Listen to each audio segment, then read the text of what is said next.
Hello everybody and welcome back to Rebellious Menstruation and a Q&A on do we really need hysterectomies. This will be part 1 of 3. Hysterectomies have become quite a controversial treatment for cancer, endometriosis, fibroids and fertility. However, it is estimated that this irreversible surgery is, in 90% of cases, completely unnecessary. Outside of cancer removal, this is the 10% of necessary removals, this surgical procedure does not treat, diagnose conditions that it has been assigned to, such as fibroids and endometriosis and andrometriosis, as both of these conditions have reoccurred post-surgery. There are several types of hysterectomy procedures: a partial that removes the uterus but leaves the cervix intact, a standard that removes the uterus and the cervix, and a total which removes the cervix, uterus, ovaries and fallopian tubes. Some more stats to terrify you. Over 40% of hysterectomies are performed on women who receive no other treatment options. 3 in 5 hysterectomies are unnecessary in Caucasian patients.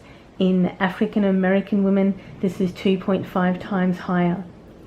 The massive problem here is that clinically, doctors / the medical profession has viewed the uterus and associated organs as largely expendable, considered only valuable for having babies but nothing further.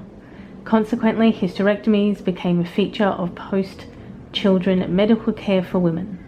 The singular focus on this as only a baby-making organ is severely problematic, as the uterus and ovaries are essential in regulating hormones and are a vital sign of women's health.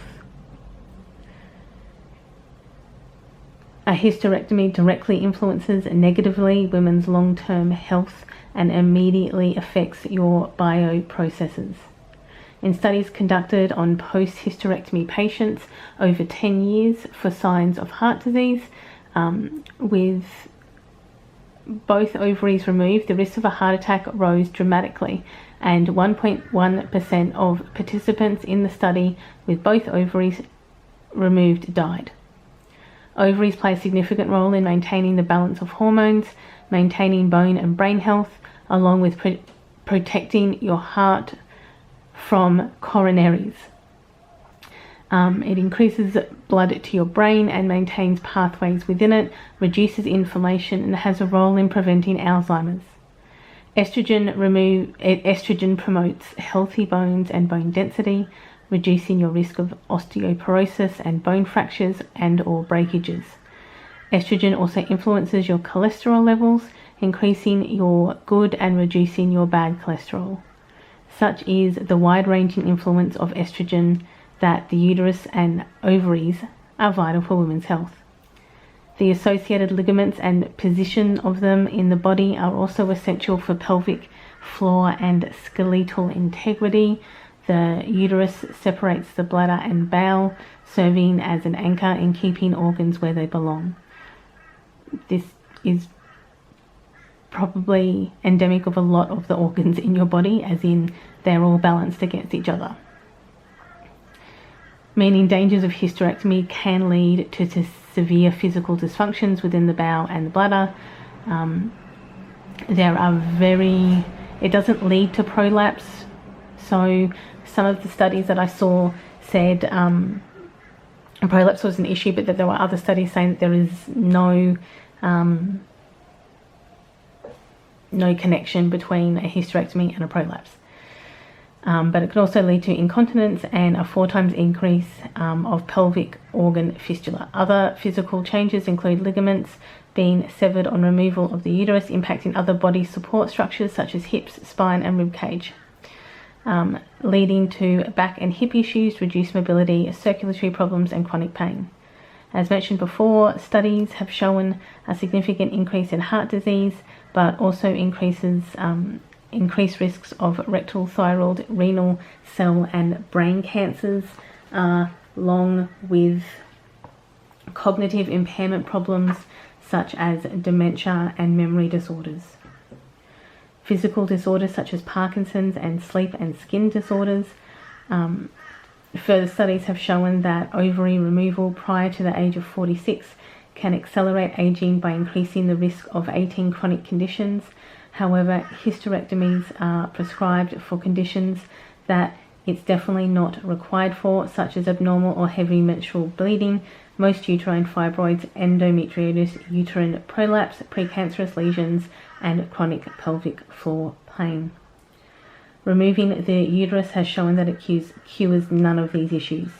There is no current cure for endometriosis, and the pain can return in a year or two despite this surgery. The endometrium that exists outside of your uterus can still cause issues years after. Other consequences of a hysterectomy are sexual and libido responses can decline, and indeed hysterectomies by removing the uterus can cut nerves that enable you to climax, resulting in fewer, less intense or no orgasms. Your cervix contains nerves that are stimulated during arousal and sex that will obviously not happen if it is removed. In addition, you can experience vaginal dryness, further impacting your ability to have sex. The risk of depression or exacerbating existing depression can also increase post-surgery. So, why are hysterectomies so prevalent? It is no small matter that hysteria originates from the medical community to define a specific neurotic condition relating to the alleged uterine dysfunction in women, and the hysterectomy being the cure for all of this wandering madness. Cultural mythology also plays a role in medicine, and the two are often inexorably intertwined, and the uterus is broadly considered disposable post-childbirth, stemming from vastly outdated beliefs, as I mentioned at the start, that women's primary function is childbearing and their value ends when their fertility does. Medicine, like law, is built upon the knowledge, studies and information of the past.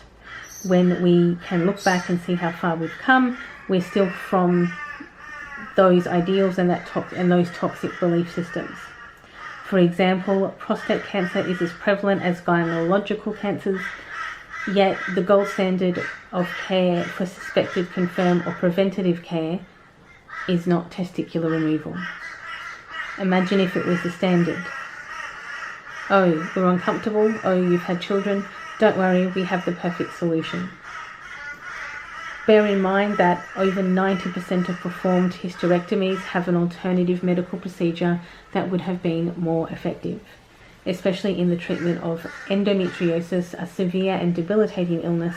A hysterectomy is literally not a solution, nor a cure, and does not prevent reoccurrence or further issues and complications. Yet, there are multiple stories of this being performed, and quite publicly too, such as with Lena Dunham. However, this is not a criticism of her in any way for her own personal medical care. The medical care of and for women is so deeply entrenched in the past as baby incubators that genuine medical care can often be difficult to find and process. And as mentioned before, like hysteria and the hysterical wandering uterus. While we can scoff at these ideals today, they have still founded a lot of the research and ideals that carry over.